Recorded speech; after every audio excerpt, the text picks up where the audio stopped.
Sometimes when I'm out hiking or doing photography, I think to myself, it would be really nice to be micromanaged by a computer. And so I thought I'd draw some inspiration today by looking at the most creative source I know, AI.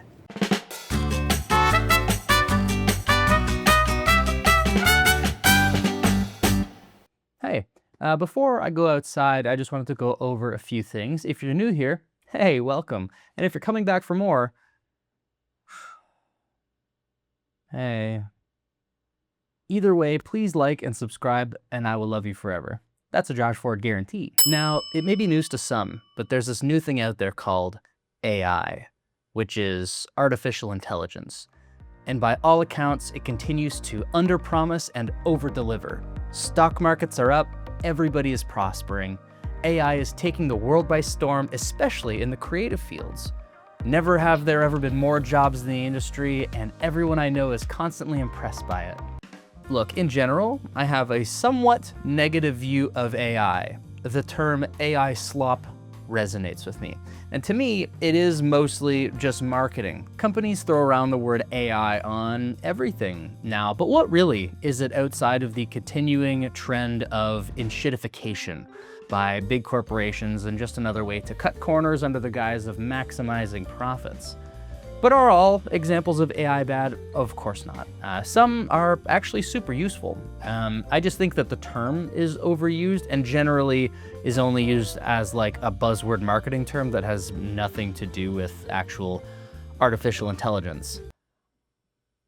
So, with that out of the way, cheerful note, watch my video, please. So as far as photography and videography goes, there has been a fairly constant push to integrate AI into the workflow. Software, cameras, and other bits of technology that largely have amounted to some better denoising and upscaling tools and a somewhat useful generative remove tool. At least for me, which is all I personally really use it for at this point when I'm feeling lazy. So I thought, why not go the opposite direction and integrate it into the whole process? Why not let it tell me what to do fully? Camera settings, composition, all of it. So that's what I did. And that's what we're doing today. We often hear, what is AI? But we never hear, who is AI? So I want to start off by giving a little bit of personality because no one wants to talk to a nameless robot. So let's generate an image. Okay, extra pair of pants there. Maybe they're just stiff. Next. Okay, sort of the horrors of AI and the embodiment of what I don't like about it. That next. There he is. That's Edward. Edward, why don't you go ahead and say hello? What's up, B-words? All right, and this is a YouTube channel, so you know what to do. Don't forget to like and subscribe. B-words. All right, so first I'm gonna start off with a prompt. As we all know, this is how AI makes its magic.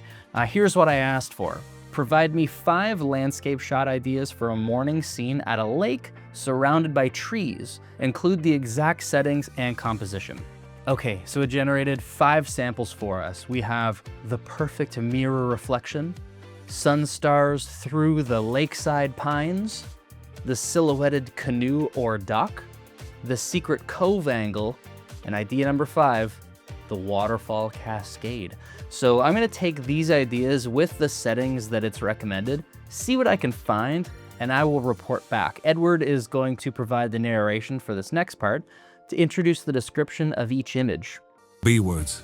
Okay.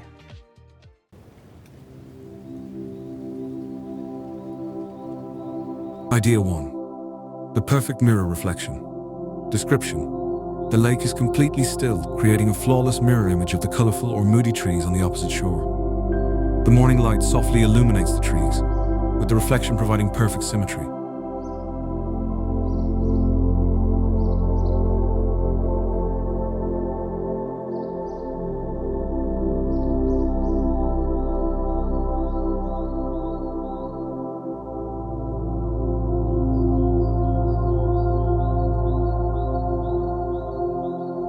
Idea 2. Sun stars through the lakeside pines.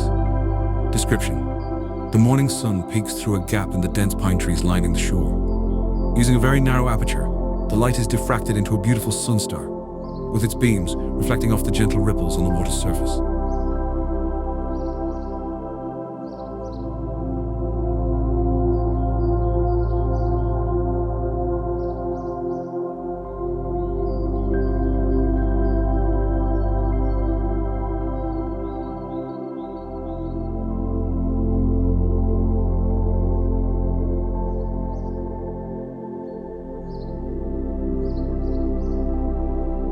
Idea 3.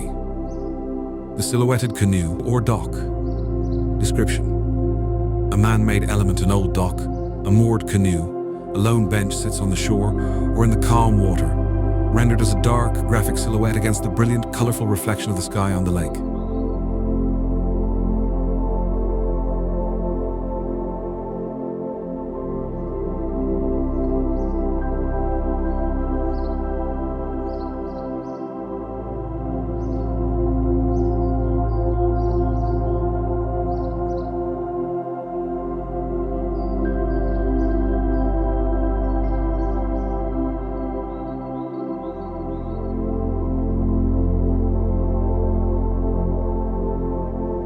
Idea 4. The secret cove angle. Description: an intimate shot looking out from within the shelter of the lakeshore. The viewer's perspective is from the shade of overhanging trees, looking out towards the brightly lit open water in the far shore.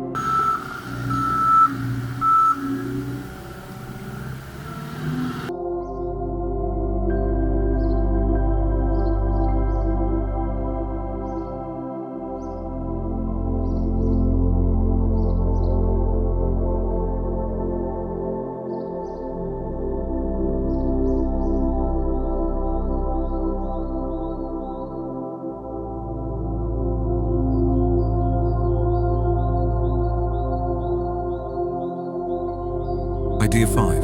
The waterfall cascade. Description: a section of a small waterfall or a series of rapids where the water flows energetically over rocks. The soft morning light gently illuminates the scene without the harsh contrast of midday.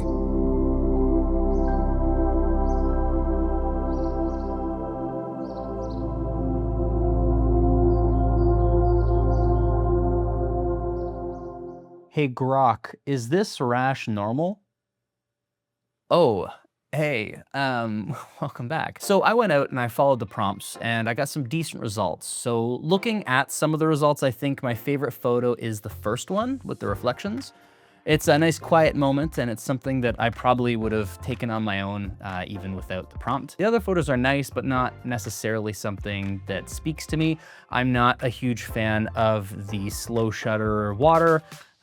Sun stars don't particularly do anything for me, and shooting through things to frame a scene can be cool, but I feel like I did that a lot when I first started doing photography, and it only really works if those things are super complementary to each other or contrasty. I think I overused that technique a lot personally when I was first starting out as more of a crutch, just to show that I was using a camera and a lens that could show depth of field. And so maybe I'm just kind of over that one. The settings recommendations as well were pretty good. Obviously, it can't see what I'm looking at, so I will give it a little bit of leeway with that. There's no way to meter or monitor the actual scene itself from my phone or computer.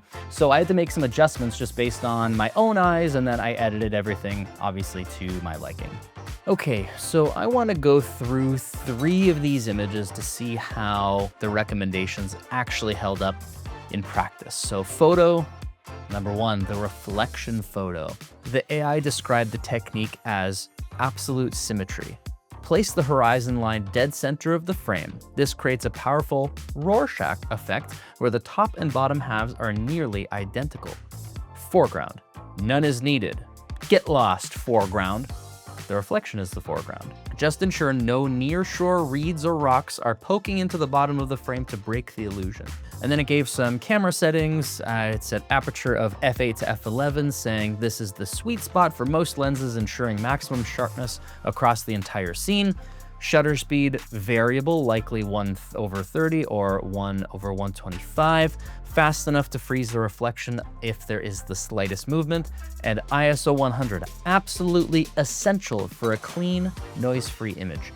And then it gave some focusing tips. Now, this is all pretty good, I'd say. I think one of the themes that I noticed in all of the recommendations was that it continuously said things like ISO 100, non-negotiable for long exposures to prevent noise.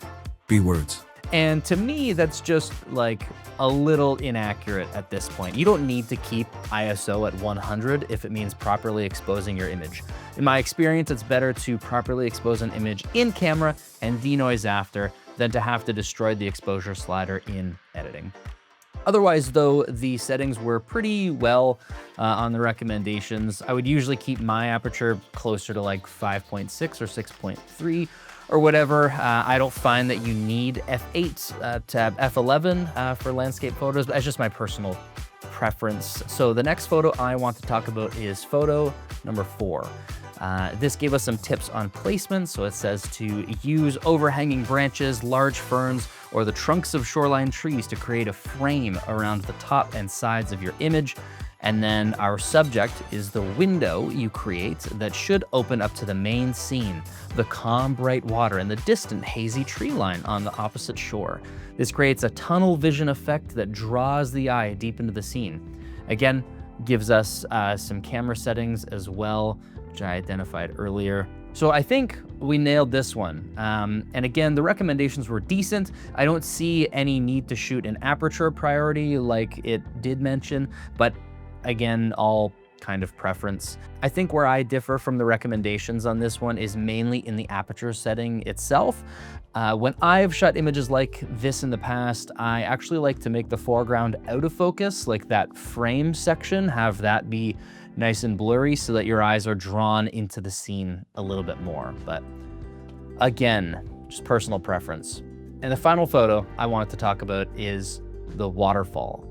A small waterfall, cascading stream, or rocky river rapid. The technique is to show diagonal lines and texture, as it told me. For framing, we were to compose the shot to follow the flow of the water diagonally from the top corner to the opposite bottom corner of the frame. Include interesting foreground elements like a large moss-covered rock or an overhanging branch to add depth and context. The water should be the main line that connects these elements. Now, some things that it did mention in the settings section was that we may need to use an ND filter if it's too bright to achieve a slower shutter speed, and also talking about focusing. It says to focus manually on a prominent rock in the middle of the cascade, use a remote shutter release or your camera's 2-second timer to avoid shaking the camera when you press the button. These are decent tips. These are things that you will notice and that will improve your images, and they're very small things to do. Now, I like this image. It's good. I've never been a huge fan of the smoky bridal veil flowing water effect from long exposures. It's not bad. It's just not my thing. It's a little dated in a sense, but again, it's my personal opinion. But I'm also old, so crucify me. I was actually surprised that it recommended an ND filter and the 2-second exposure timer. When I saw the long exposure waterfall, I thought for sure that it wouldn't mention these things and just have me muscle my way through with like a f22 aperture. But no, it mentioned it, and it is really the best options for these kinds of images, especially in the daytime. Now, overall, a lot of these images are standard landscape photo ideas, basically things that you could find in the first search page online. Again, not to say that those things are bad, and I think that ultimately these ideas are a decent starting point. Or you could just watch your favorite human YouTube creator. And I think it's a good jumping off point, especially if you're just starting out, but I think you will learn pretty quickly that learning your camera inside and out, and just going out and playing around with these things will inform your shooting style. The things that you like, the things that speak to you. Maybe you're a Sunstar champ and you love that, and go take some amazing photos of Sunstars in cool places. Maybe you've got a good recommendation for a good rash cream. Grok brother, what's the status on that rash cream? Overall, I think this was a fun little exercise, and really I'm sure whoever's content was used to make these recommendations got compensated well. So let me know what you all think of AI as it relates to photography and videography. Do you find it useful? Do you hate it? Are you scared?